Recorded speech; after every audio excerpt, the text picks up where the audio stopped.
Hi friends, welcome to my YouTube channel. నేను మీ భద్ర. మీరు కనుక ఫస్ట్ టైం నా యూట్యూబ్ ఛానల్ని చూస్తున్నట్టయితే మరిన్ని వీడియోస్ కోసం please subscribe to my YouTube. ఈరోజు స్పెషల్ రెసిపీ ఉగాది పచ్చడి. షడ్రుచులు అంటే 6 రుచుల కలయిక. ఈ 6 రుచులు 60 ఏళ్ల జీవితాన్ని ఇండికేషన్స్. ఈ పండుగ యొక్క గొప్పతనాన్ని చూడ లైఫ్లో వచ్చే సుఖాలు, దుఃఖాలు, కష్టాలు, బాధలు ఇవన్నీ ఎంత తీయదో ఈ పండగతోనే తెలుస్తుంది. దుఃఖం ఉంటేనే సుఖం వాల్యూ తెలుస్తుంది. అలా ఎంత గొప్పగా చెప్పదగిన పండగ ఇది. లైఫ్ అంటే ఒక సుఖమే కాదు, మిగిలిన దుఃఖాలు, కష్టాలు, నష్టాలన్నీ ఉంటేనే ఆ లైఫ్ వాల్యూ తెలుస్తుంది. ఉగాది పచ్చడి ఎలా ప్రిపేర్ చేసుకోవాలో తెలుసుకుందాం.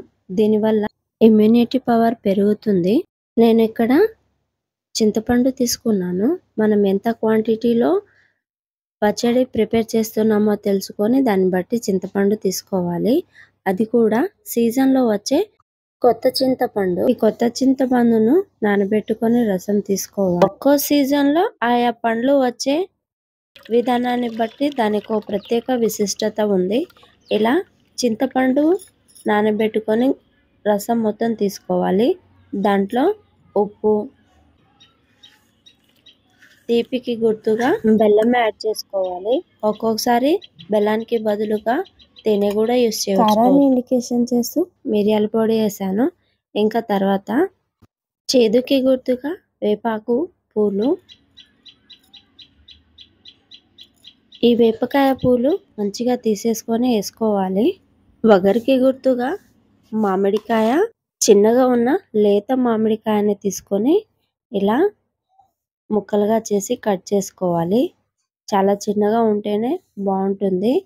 ఇగో ఇలా వీడియోలో చూపిస్తున్నంత ఉండాలి. చివర్లో నేను సోంపు వేసాను, అది ఆప్షన్. ఇంకా మొత్తం మిక్స్ చేసుకోవాలి. బేసిక్ గా 6 రుచులు అంటే ఉప్పు, పులుపు, తీపి, కారం, చేదు, వగరు. ఈ 6 రుచులు మెయిన్ అన్నమాట. ఈ 6 రుచుల కలయికని దృష్టిలో పెట్టుకొని వీటికి సంబంధించిన వాటితోనే మనం ఈ ఉగాది పచ్చడి ప్రిపేర్ చేసుకుంటాము.